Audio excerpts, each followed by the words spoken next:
Hey, welcome back, everybody. In today's episode, we're going to carry on with the Takom AMX 13 here, and what we're going to focus on is adding pigments to represent the buildup of sand and dust on the vehicle. And I've done a little bit. Well, I've done one side here, where I've added some pigments on this side, and then for the episode, we'll go on the other side that doesn't have anything on it, and I'll show you how I did that there. A couple of things to note, and we talked about this, I think, in the last episode, is when you're thinking about how you're going to weather your armored vehicle, you really need to think about where it's serving and the theater it's serving and whatnot, the conditions. And in looking at this AMX-13, this fought in the Six-Day War. It fought on the Golan Heights, and there isn't a lot of moisture in the Golan Heights. There's no, very little rain, very little moisture to, for mud to build up. So when you're thinking about applying the weathering, you really have to take that into consideration. So, which is tough for a guy like me because I love to throw a lot of product on the vehicles from a weathering standpoint. I love to, put streaking on them. I like to put a lot of mud on them. I like to put a lot of oil stains and wet marks and splashes and whatnot. But that's not going to be realistic for this particular vehicle. So. We're going to keep it fairly light, at least light from what I usually like to do. But I think it'll look good, and I think it'll look realistic. So on this side here again, it's just there's not going to be any streaking, which is something I would typically do on because obviously if any part of the vehicle is going to be exposed to mud and dirt, it's going to be where the running gear and the tracks are. And what I did is I ended up the same formula that we followed before, where I take the pigment, I apply it onto the model, I fix it with the X20A thinner, which I use my trusty little dispenser bottle here. And then what I end up doing is once it's dry, I end up brushing a lot of it off, and just to kind of leave some in the kind of in the areas here around the running gear and whatnot, and the torsion arms and what have you. And then what we'll do is we'll add some color, because if you just leave it like that, it looks pretty flat, and maybe it's more realistic than not. But to me, there's just some depth missing to it. So what we'll do is we'll put a little bit of color in these little areas here, just to give it some shadow and some depth and whatnot. And you can kind of explain that with some grease stains, or maybe there was a little bit of moisture at some point and that's gotten in there. Or maybe you're just trying to create some depth and some shadow, right? So we'll add that in some areas just to add a little bit of interest, and then we'll look at weathering. Again, there'd be a lot of dust that would kick up on the back fenders here, on the front fenders, and along the side. So for today's episode, we're going to focus on this side here. We'll do the same thing. You can see here. There's nothing applied. We'll focus on that, and we'll show you how I did the other side. Okay. So here's a close-up of the side that's done, and you can see that I've applied the pigment fairly liberally, and then I brushed it off as it dried. I do have a bit of a tide mark here that I need to do something about, and I think the easiest way to do that is just to dab it with some X20 thinnage to kind of diffuse that. That should work. So we'll try that after. But getting back to this side here, before we go to the other side, you can see here where I did try and add a little bit of color and depth. So I think it'll take a few more coats. Again, I like to kind of build up in layers. That gives you a more controlled effect. So once we get the main coating of pigment done on the other side, we'll come back here and we'll use some various colors. We'll use some of the washes that I track wash, the dark wash, which is my go-to wash for this color vehicle. And then we've also got some of the MIG oil brush paints, the Starship Base Sludge, which is like a nice dirty brown, and the Starship Filth, which is a nice gray. It's funny how we're using Starship colors on an armored vehicle, but actually I think the tones are pretty good. So we'll get onto this side here. So this is simply, so what you do is you get an old brush. What I do is sometimes if I have an old cheap brush, I'll just cut it so that I get a bit of a fan. And then what you do is you just kind of just a dab. Oops. Now just hold it. Just applying pigment. And again, when you're doing this, it's not, you have to be terribly precise. So there's kind of two surfaces we want to get. We want to get this surface here, and then we want to get underneath here as well. You don't want to ignore that. Just for consistency. Especially if you're going to be entering it at a show, because it's one of the first things the judges will look for is consistency of the weathering. And that's something I've been burned on in the past, so in trying to take some shortcuts, I've learned that lesson the hard way.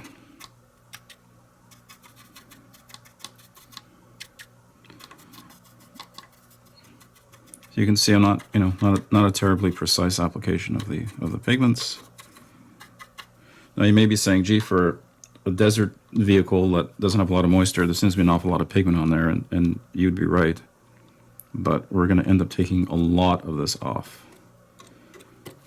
So here I'm just using my trusty FlexiFile applicator. If you don't have one, I mean, you could use an eyedropper. But I just think, again, I think I've said this before, I'll say it again, this just gives you a much more controlled application of the X20. You could use Pigment Fixer too, but I like the X20 because I have it in large quantities. And it fixes the pigment, but it doesn't, like, with some aggressive brushing, you can get a lot of it off if you find you've made a mistake. So, and then sometimes what I'll do is just try and pick up some of this pigment here and just try and, even while it's wet, and then just maybe drop a little bit more on there.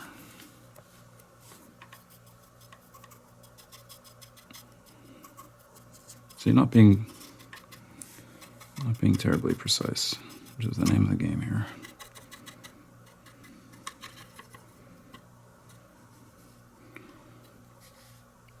Okay, so we'll let that dry with the aid of a hairdryer off camera, and then we'll come back and we'll show you what it looks like. Okay, so we've taken the hairdryer to this. You can see that it's all dried up, and it's the color of the pigment is pretty uniform. So at this point, what I like to do is take an old brush, and I think I got these this particular one from a dollar store. It was in a set for, I think, $1 or $2 or $3 or whatever it was. But a nice big flat brush that you don't particularly care too much about, and just start pulling stuff down. And again, just like you would with rain marks. Not that we're doing rain marks here because, well, there was very little to no rain, but you're following gravity. And what you're doing is you're just kind of pulling this down. And you're going to end up taking off a good part of what you put on there. But that's the idea, right? Again, because of where these vehicles operated. And you would get a little bit, maybe you can see here there's just a hint of streaking. And I think that's probably okay, just because of the way the running gear, I mean, as the tank's running, the tracks are kind of going around and around, and they pick up sand as they come up, and they would drop sand, on a welcome visitor there, drop sand on the side of the hull here, and I think that's kind of a realistic effect. But and you can always go back and add more, right? I mean, the nice thing about this is that, you can go back and forth. You're adding,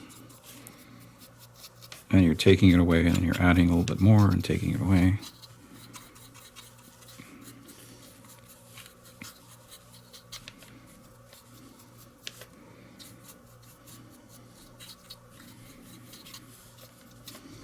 Like so.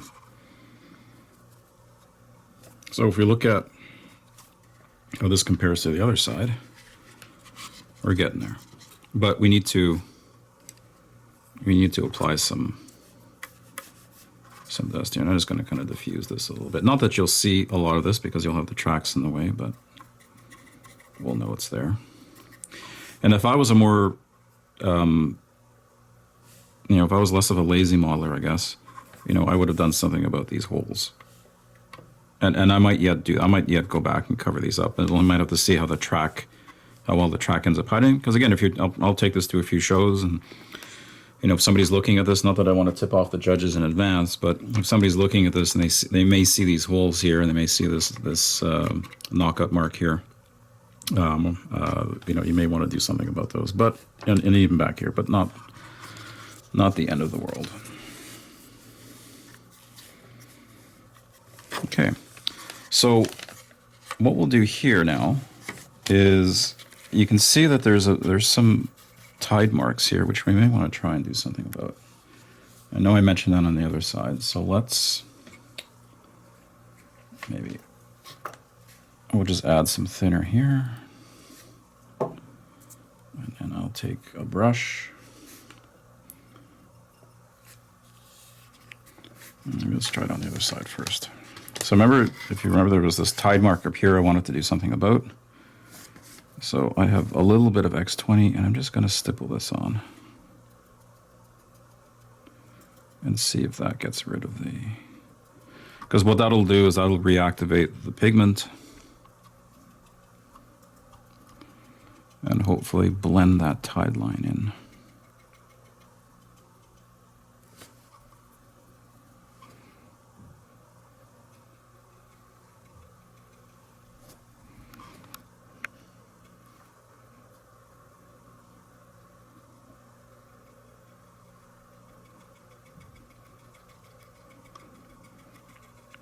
Or I think it would just be enough to diffuse it a bit, which I think we're...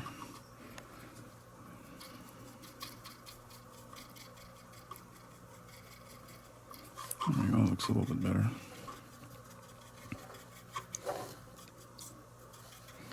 So not as harsh, so maybe a few more passes with that. But you can see that this side looks a lot better than what this side does here. And that's just with one pass. So if I load the brush again,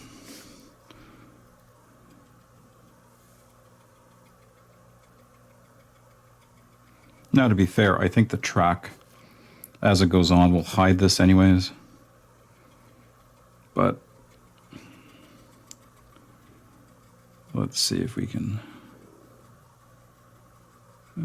get this to behave a little differently.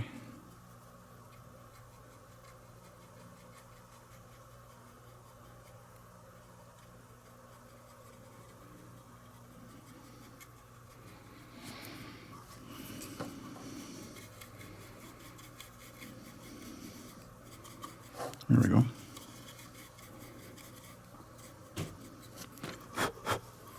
That looks a lot better.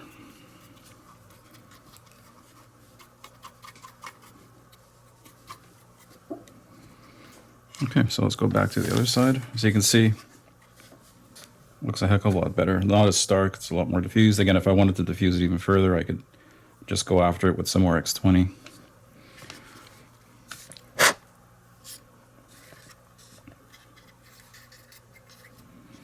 So I think what we want to do now is maybe I'm going to add some more pigment along the top here, or the underside of the... So I'm just going to kind of... And again, a lot of this will be hidden by the full tracks when they're on.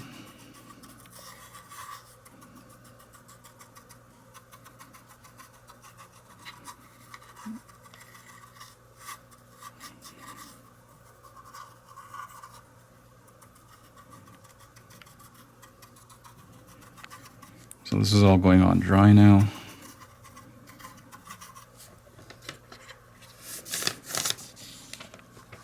Maybe I'll just put that down like that.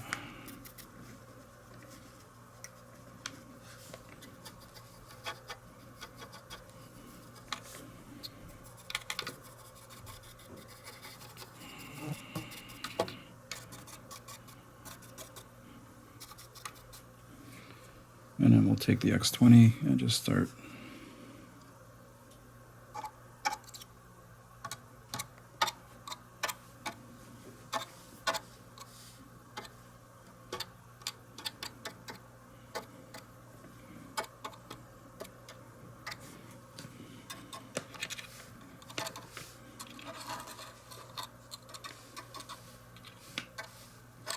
You can see how it just kind of works its way out where you apply it. I'll probably get a few more tide marks here, but that's okay. We know how to fix those. So we'll take the hairdryer to that off camera, and we'll be back in a jiff. Okay, so we've taken the hairdryer, we've dried the pigment on the other side of the fenders, and then we're just going to do the same thing, where we're just going to kind of stipple everything in.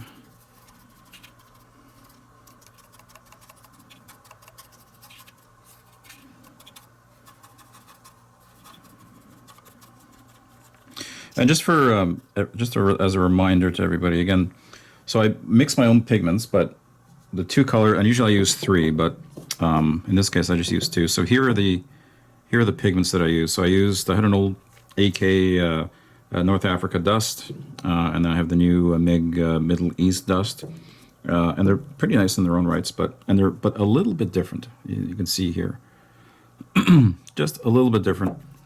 So I mixed equal parts in one of my little cocktail glasses here, or shot glasses, and that's what we're using. But you could use these for Africa Core, of course, any of the other Arab-Israeli conflict subjects that you might do, and there's certainly a few in my not too distant future that I want to do, especially with the new Ryefield models, Egyptian 122 coming out. And that'll be an immediate purchase for me. And I probably will come back and do something about these. I'll probably just fill them in. And again, you don't have to be terribly precise because of the underside of the vehicle, but just to kind of hide them up a bit. So I'll come back and take care of those. So we'll probably have those done ready for the next episode.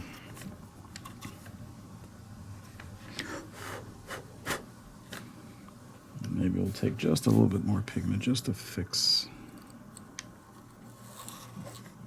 what's in there. You can see how efficient this thing is. This applicator is in getting in the edges. So only what you need.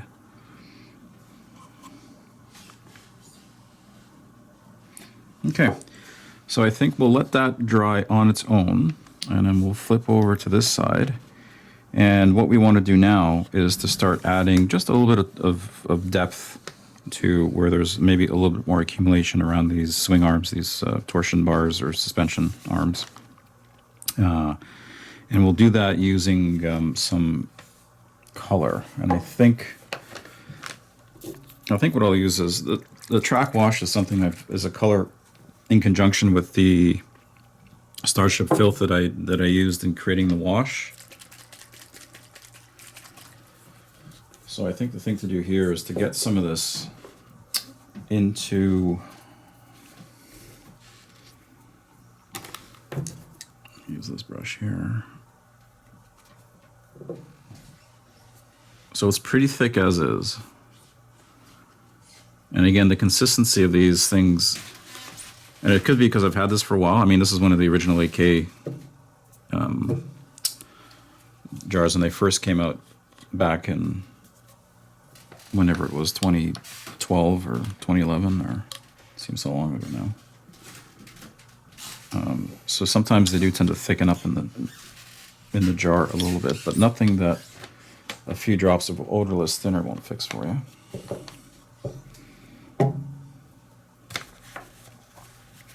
Better get that off the fingers there. I'm not touching the model with that. This is where gloves would come in handy. So you just kind of mix, and again, you'd rather have it too thin in my mind, than too thick, because at least with thin layers, you can kind of build up the color a little bit. Okay, so the thing to do now is to, now that we have our color,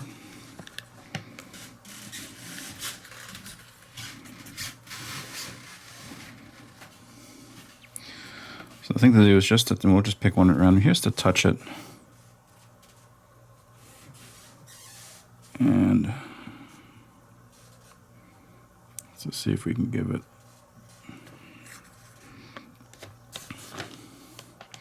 especially, and you can see where I added some color in here previously. But you're really just trying just to give it a little bit of depth. And again, this looks pretty stark when it goes on now, but because it's a slightly thinner mix, when it dries, it'll lighten up significantly. But it'll leave behind enough, maybe up here too, it'll leave behind enough of a tint where after a few layers it'll start to build up. And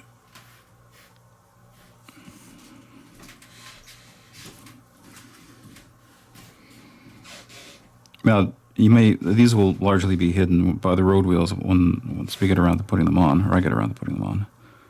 But, so if you're not terribly happy with the look of it, then it's not terribly important, because a lot, it is largely hidden. But again, we'll know it's there. Maybe here, just so. We'll take the hairdryer to that and see what that ends up looking like. Okay, so you can see now that it's dry, you can see that there is a nice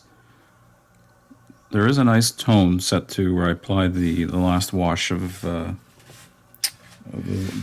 thinned down track wash. You can see that there's a few tide marks that we'll have to deal with, but again, similar to what we did up here, it's just more done with a bit of a stippling motion. So I think we'll be okay there.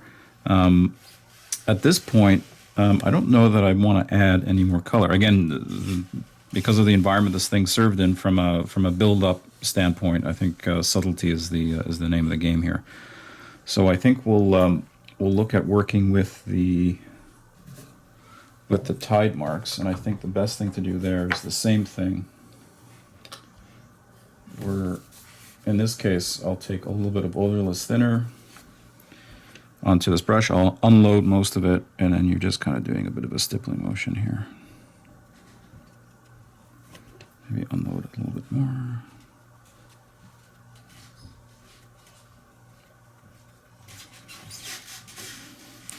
Because you don't want to leave those tide marks in place, because they do. And maybe that'll give us a chance to blend. You can see there's a bit of a thicker application of the wash there, and again, just kind of stipple that down. Just going to diffuse it a bit. Subtlety is the name of the game here. Maybe a little bit here. So you can see when you're applying these things, whether it's pigment or washes and whatnot, and you have a bit of a tide mark, as long as you get to it quickly, like don't let this dry overnight, get to it right away, you're able to address it and fix it. All right, let's maybe see if this works on.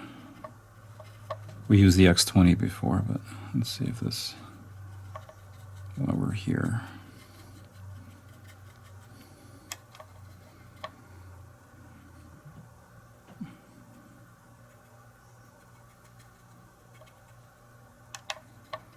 Yeah, I don't think that's going to work too well for that tide mark, but, or maybe.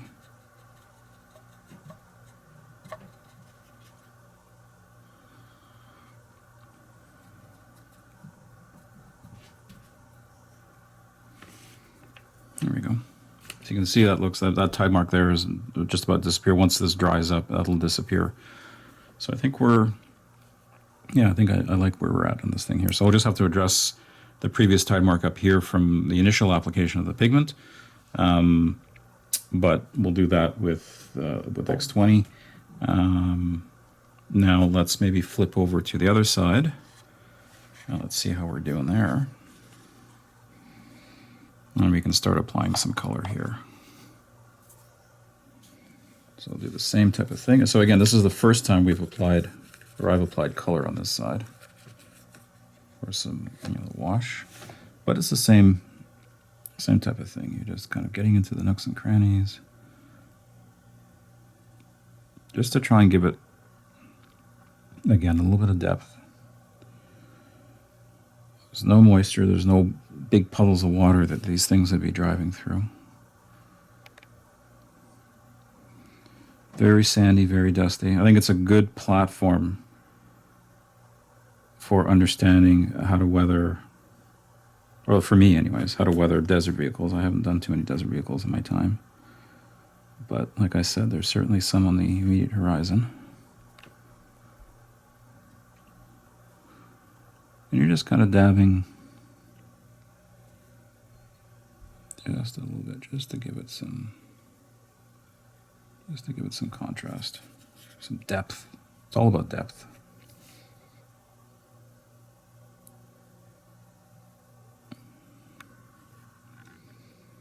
Now again, these are largely a bit hidden by the tracks and road wheels, but it's just a matter of creating layers, right? And it's all about layering, and that's what gives you your depth.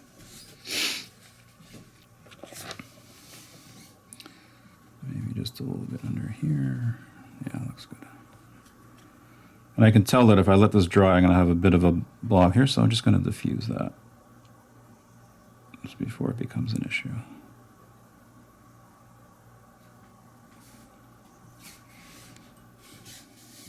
And you'll have the main drive sprocket that goes here, so that'll hide a lot of what we're doing here. But so you can find areas like this on your model that are good areas for you to test things on, or techniques, or if you're not terribly sure, because they will get hidden. I mean, you can always test it on an old model, but sometimes you kind of get a moment of inspiration when you're working on a project, and you'd like to be able to, hey, I can try this out here.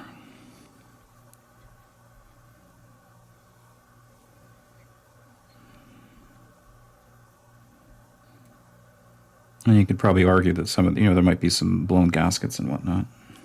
I'm going to diffuse that a bit there. That's going to be a problem, right? So you see, when it's wet, you can diffuse it fairly quickly.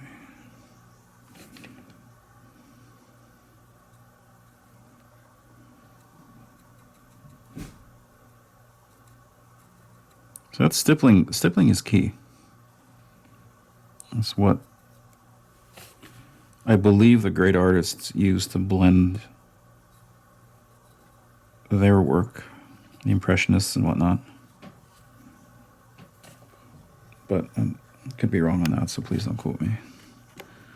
But certainly from a modeling perspective, it's a great way to diffuse and blend effects. Just a little bit there.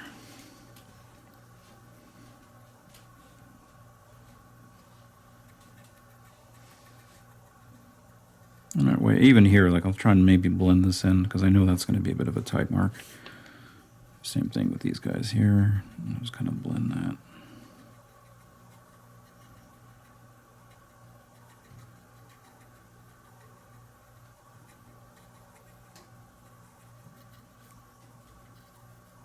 There we go. Maybe blend a little bit here. Same thing here. Just the diffuser, right? Just before, I mean, again, you can let it dry and, go back and deal with the tide mark at that time, but maybe this will get to it before it becomes an issue. A little bit of preventative maintenance, as it were.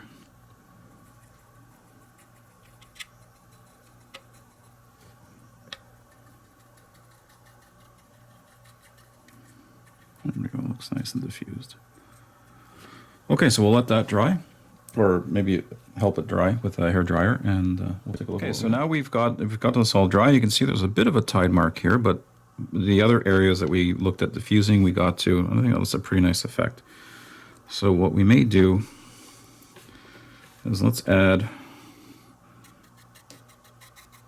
you can further diffuse things just by adding, just by stippling on some more pigment. I'll do a little bit more here.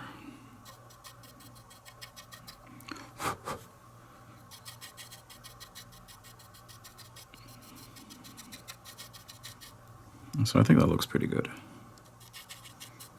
It's a nice effect.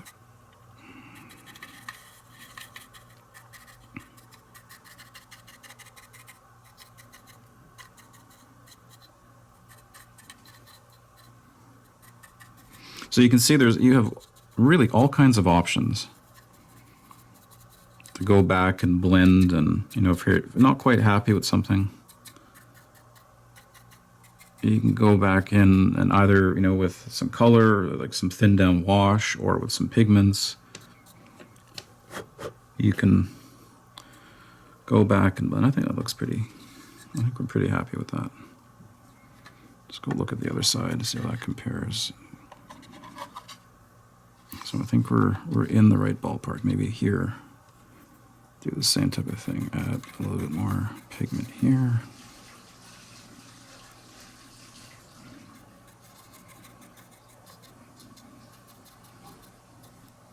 Just to kind of, if you want to take down some of the stark effects, you can do that. Let me just get rid of that. And you can see how that's nice and blended now.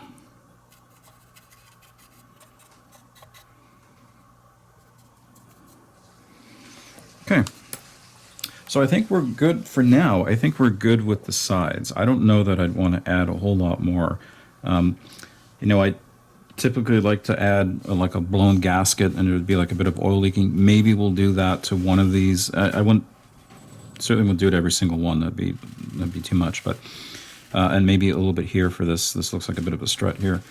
So maybe in a separate episode, we'll make a decision, come back, and I'll show you how to do that. But that'll be very quick. So I think just a couple of spots, maybe a couple on one side, one on the other side, would be sufficient. I think what we'll do now to round out this episode is here. So again, here I applied some pigment, and then the same thing, right? You apply the pigment dry, you fix it with the X20, you let it dry, and then you end up scraping a lot of it off. I may want to, there may be an opportunity to do a little bit more right here, right where the kind of the fender meets the stowage box here. But before we get to addressing what we could do here to add a little bit of interest, and to me, adding a little bit of interest would be just to add a touch of color. Same thing what we did on the side with the thin down wash, just a touch of color in there, and then diffuse it. But before we do that, let's add some color here. We'll get this out of the way. And what you're doing simply is just, because you think about the way the tracks work, right? These things go mostly forward. They're not French, they don't go in reverse a lot. Sorry, that was a bad joke. But these things go mostly forward, and in going forward, the tracks move and they come up and they kick up a lot of dust on the back, right? So you'll get a lot more splatter and mud and dust effects on the rear fenders than you will on the front, just by virtue of the way the tracks work. So we'll go in pretty good. So what I did, then I painted this, I painted these lights previously. I used the MIG crystal colors, the crystal red, which is a nice way. I mean, you could use just some gloss red, but it's nice pre-mixed out of the bottle for you. And in here, I'll just go in and just touch a little bit of color.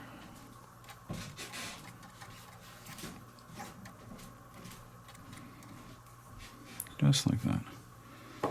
And maybe just drop a little bit of pigment on there.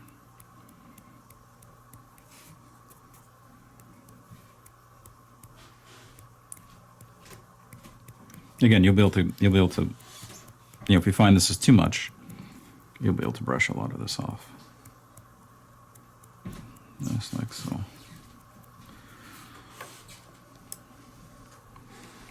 Okay, so we'll let that dry, or again, accelerate the hairdryer, and then we'll come back to that. Okay, so we've dried this. We'll let that dry a little bit more, but before we'll kind of switch gears and go to this other side. So what I'm going to do is just, like I said, I want to add a little bit of color and depth in here. I might unload that a little bit more. So just, again, the same mix of color that we use on the side, the hull sides there, the lower hull sides. So just touch and let capillary. Oh, put it in the right place there, Davey. There we go. And just add, again, stipple. Kind of break that up a bit by doing some. And let's see what that gives us in terms of just adding a little bit of, maybe a little bit in there too. Just to add a little bit of color and depth. Because I just find it may be more accurate to do so, but I just find just adding straight pigments and letting them dry, it's too monotone for me. So add a little bit more color in there. I'm just gonna stipple that in.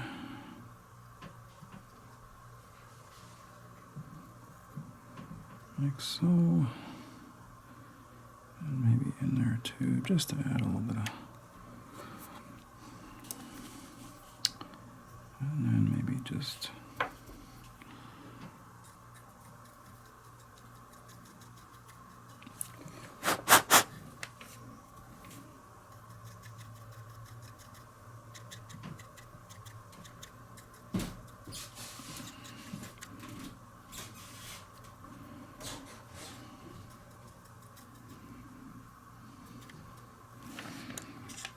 Okay, so let's take a hairdryer to that and see what we get. Okay, so I think I'm pretty happy with the effect in here.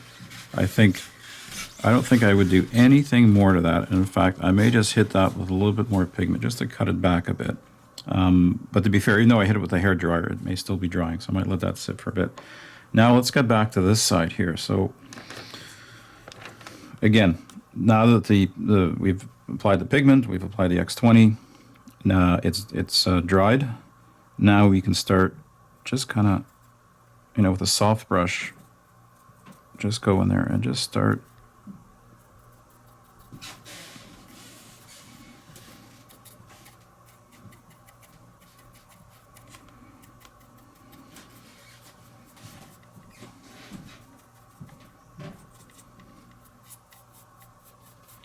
working it back and forth like so.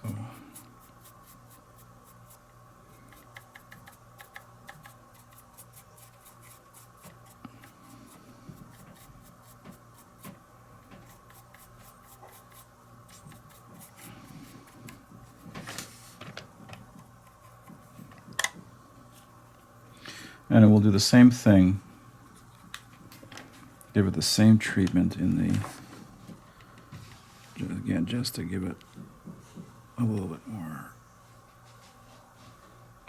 depth. We'll have to go back and have to figure out what to do with these lights. And what I mean by that is what color I should be painting them.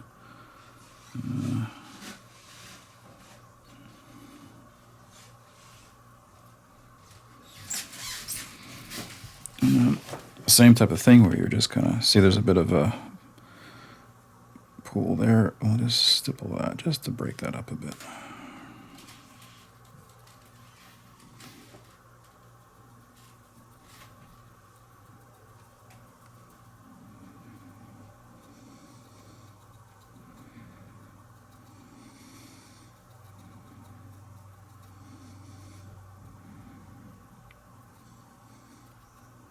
That looks pretty nice.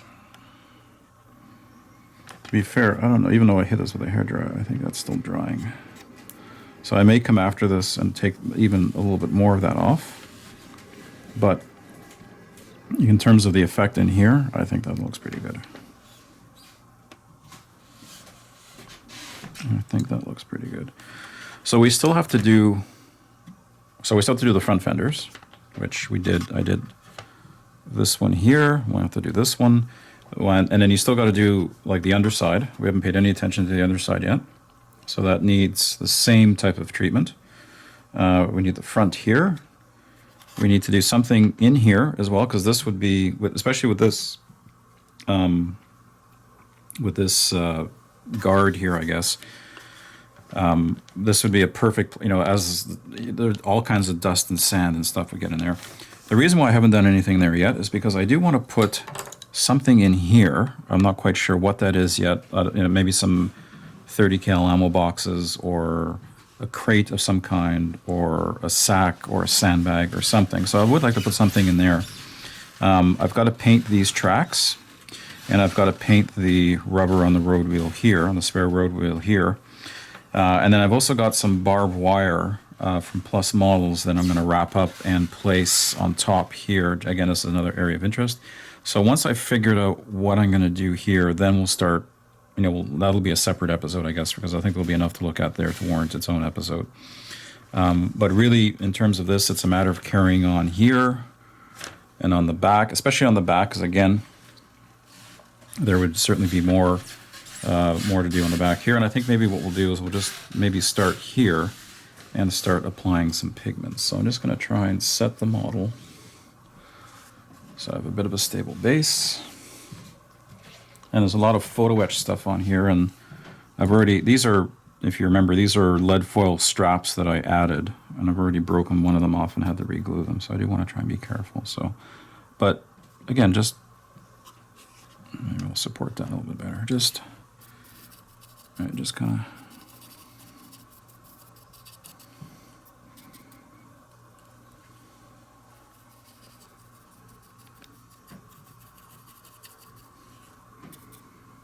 Just like so. You're just gonna be a little heavier towards the bottom. And work your way up.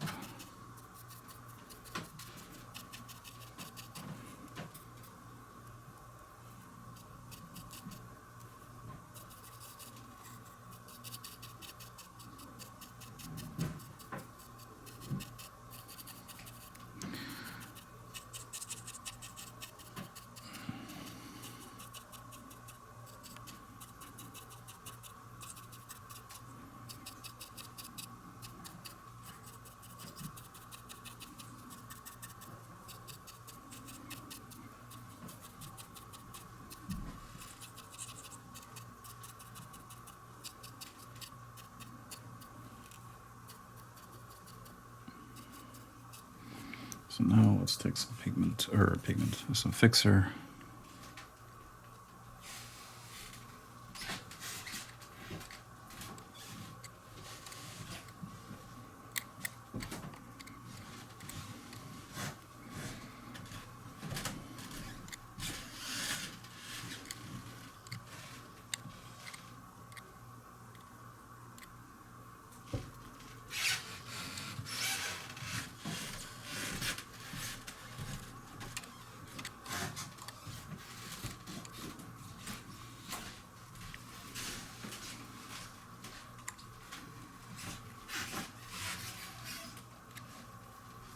Now, I probably won't bother fixing what I've done here. I'll just let I'm going to probably just apply that with the brush, because there's not a lot of buildup that you would get here. But we'll do the same thing. We'll hit this with a hairdryer, and then the same type of thing. We'll get into these, and you look at these idler wheel. I guess this is where they would adjust the position of the idler wheel. There's all kinds of opportunity for getting in there with some additional color, giving it some depth. Here you could definitely have some oil leaks and whatnot, so we'll take advantage of that and probably add a couple here. But for the time being, let's just focus on getting this dry, and then maybe taking some of it off and then getting some color in there. So we'll hit that with a hairdryer, and we'll be right back. Okay, so we've dried the pigment here. Now we're just going to take a brush and just, again, same type of thing. Just kind of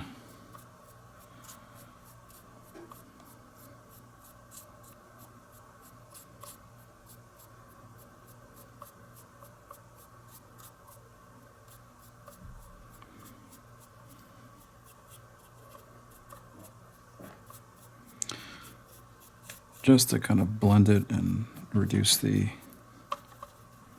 again, because this is like this is fine sand, right? So it's not like maybe like you would see in a more temperate climate, like a European climate, where you would see a lot of buildup of. And I have to say, personally speaking, this is a bit of a challenge for me because I just love to throw stuff onto them all, but this is really forcing me to really go subtle, which is a good thing, right? That's what you want when you're like to become a better modeler or more well-rounded or what have you. You have to do things that are out of your comfort zone a little bit. So now that we've gotten that, I think let's just go back. I still got a bit of this slurry here, or this thin track. Again, it's the track wash, but you can use any dark brownish, grayish color that you would like. And let's just go and just start adding some detail to the. Again, there's such a lot of wonderful bolt detail and ridges and whatnot here that it's just crying out for some attention.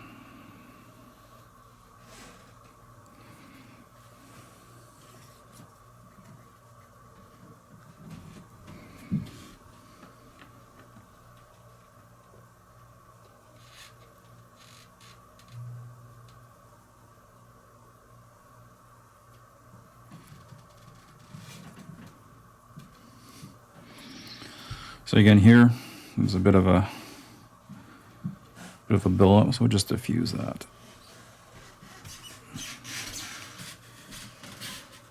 Now here we'll definitely come back and we're going to add some oil stains. Got to get my oil stains in.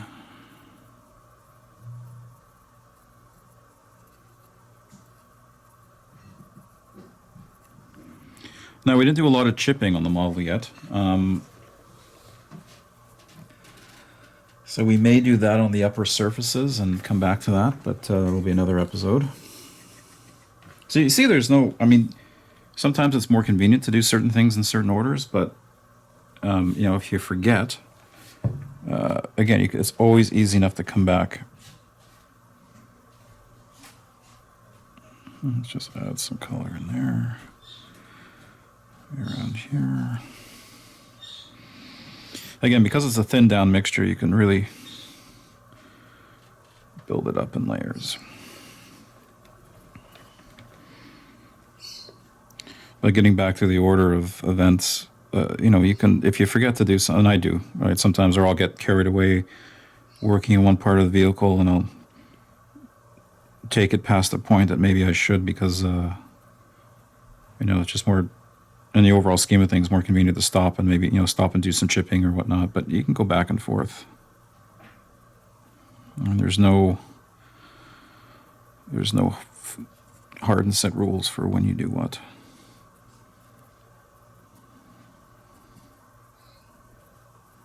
Or at least I don't think there are. There you go. Okay, so we'll let that dry and then come back and take a final look. Okay, so you can see after hitting this with a hairdryer, there's some nice, lovely depth in here and then around the bolt detail and whatnot. And I think it's just a matter of, you know, there's still some tide marks from where we added the color, which is normal to be expected. So let's just go back in and just hit that with, blend it with just a little more pigment here.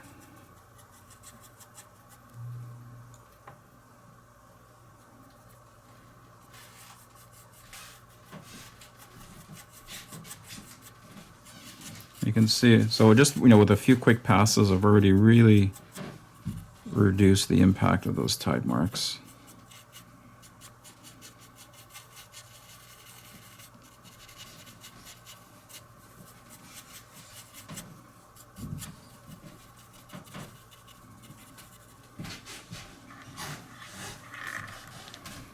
That looks pretty good.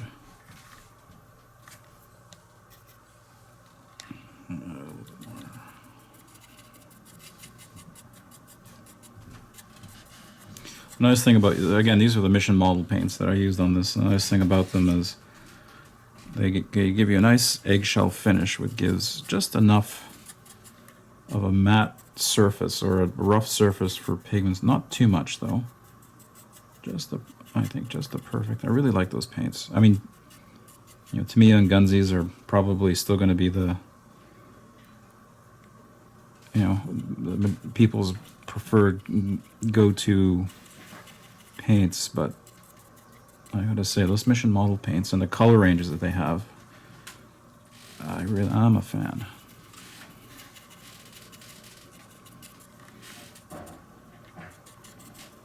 There we go. I think that looks pretty good.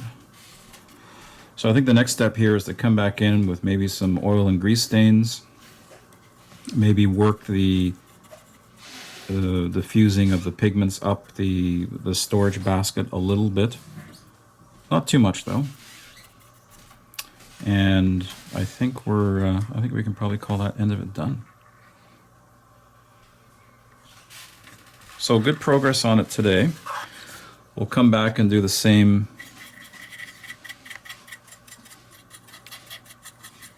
type of thing on the front fenders here. We'll add a little bit more along the side, and of course we have to do the front here, which will, you know, much the same as what we did in the back here. Sorry, Robert, I keep moving around on you. Okay.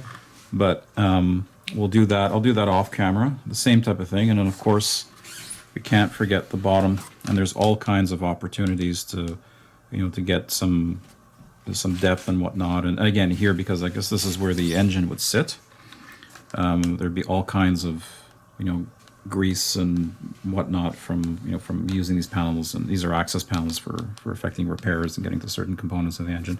So great opportunity to get some grease marks and some color in here, even more so than what you would see maybe on the sides here. So I think what I'll do is off camera I'll get all this ready to go, and then we'll spend some time just building up some color around these things. And again, I think the underside of a vehicle is a very underserved part of the tank. In terms of you know, effects that you can do and whatnot. It's a shame that, you know, when you're displaying them, they're kind of down like this, and you'll never see much of them. But it's a great area to get some you know, to try some things in and add some depth and whatnot. You know, and again, if you're in a competition and you're in a 1, 2, 3 type of IPMS style judging, it can get pretty cutthroat, and the difference between your model and the next guy's model that are neck and neck is maybe what you've done on the other side that he or she hasn't, right? So great opportunity to, you know, to do some things there. It takes a little bit more time, but I think it's a good investment. So we'll carry on off camera. I'll just finish applying the pigments to those parts of the model, and then we'll figure out what we're going to do here, and then we'll spend some more time just kind of, you know, bringing the rest of the vehicle here in concert with what we're doing on the other sides of it. So until next time, happy modeling, and we'll see you real soon. Thanks.